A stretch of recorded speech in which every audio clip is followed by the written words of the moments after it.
देखिए, ये कारवां लगातार बढ़ रहा है और हमारा जो मुद्दा है वोट चोरी के खिलाफ ये यात्रा है और संविधान में जो सम्मान से जीने का हक हर इंसान को दिया गया है वो आज रौंदा जा रहा है, कुचला जा रहा है, तो उसके भी खिलाफ ये यात्रा है।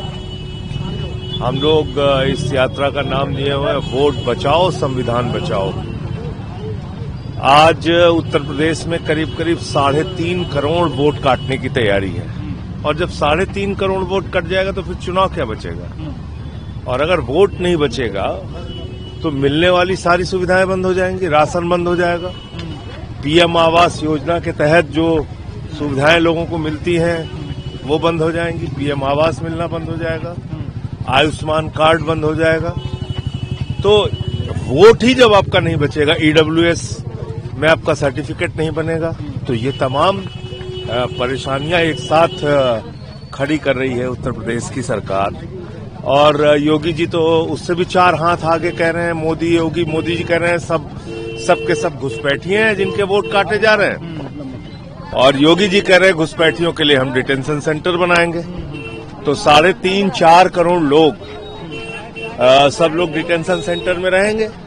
उत्तर प्रदेश का जो दलित है, पिछड़ा है, यादव है, मुसलमान है, वो सब डिटेंशन सेंटर में रहेंगे। चुनाव आयोग पे सवाल तक उठा दिया है कि किस तरीके का चुनाव आयोग है, ऐसा कभी नहीं, ये चुनाव आयोग बचा ही नहीं है। चुनाव आयोग की तो बात ही मत कीजिए। चुनाव आयोग जैसी अब कोई संस्था नहीं बची है, वो मोदी का दफ्तर है। तो मोदी का दफ्तर आप कह सकते हैं, चुनाव आयोग तो नहीं है। चौधरी चरण सिंह जी की जयंती भी है। मैं सिर झुका के उनको नमन करता हूं और चौधरी साहब ने जिंदगी भर ईमानदारी के साथ किसानों की लड़ाई लड़ी, उनके हक के लिए काम किया।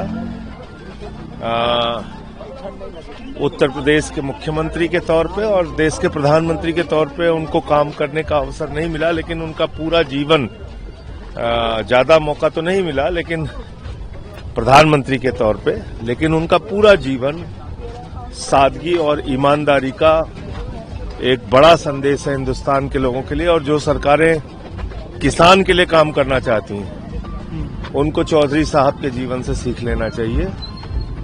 और आज वो शायद ऊपर से ये देख रहे होंगे कि खाद की बोरी के लिए आजादी के 78 साल के बाद भी किसान मर रहा है। तो ये बहुत ही दुर्भाग्यपूर्ण परिस्थिति है इस वक्त। मैं चौधरी चरण सिंह जी को सर झुका के नमन करता हूँ। अच्छा, आज यूपी के हाउस में जिस तरीके से वंदे मातरम और कोडीन पे कल चर्चा हुई थी, आज मदरसा जो सभा सरकार में बिल आया था उसके ऊपर आज वापस लेने की तैयारी चल रही है, चर्चा हो सकती है हाउस में। देखिए, पहली बात तो ये कि वंदे मातरम से भाजपाइयों का कोई लेना देना नहीं। इनके पुरखों ने तिरंगे झंडे का विरोध किया और आरएसएस के मुख्यालय पे 52 साल तक तिरंगा झंडा नहीं फहराया गया। इनके पुरखों ने राष्ट्रगान का विरोध किया और कहा कि जनगण मन जो है वो आइटम ऑफ एंटरटेनमेंट है। इनके पुरखों ने आजादी के आंदोलन का विरोध किया और उस वक्त जब देश का बंटवारा हो रहा था तो ये लोग जिन्ना के साथ खड़े थे। इन्होंने 1942 में जिन्ना के साथ मिलकर सरकारें बनाई।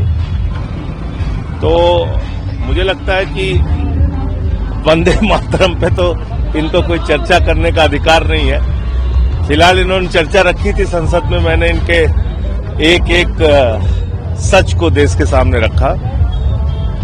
बेशर्म लोग हैं वो, चाहे जितनी भी बात करें, राष्ट्रवादी तो नहीं है, ये तो तय है। उधर राहुल गांधी भी बर्लिन में वहां पे बोला है उन्होंने कि ये जो सरकार है ये सरकारी संस्थाओं का दुरुपयोग कर रही है और जो बिजनेसमैन है उनको प्रेरित कर रही है कि जो विपक्षी पार्टियों की जगह जो आर्थिक फायदा है वो बीजेपी को पहुंचा रहे हैं। देखिए, पहली बात तो ये कि ये सरकार काम किसके लिए कर रही है? इंडिया के लिए या अडानी के लिए? कोयला हो, बिजली हो, पानी हो, शिक्षा हो, स्वास्थ्य हो, रेल हो, सेल हो, सब किसके हाथ में है? अडानी के हाथ में। अभी आपने देखा एक जज ने अडानी के खिलाफ आदेश दिया, वो जज ही हटा दिया गया। तो ये हकीकत है इस वक्त की ये जो सरकार है मोदी जी देश के लिए नहीं दोस्त के लिए काम कर रहे हैं।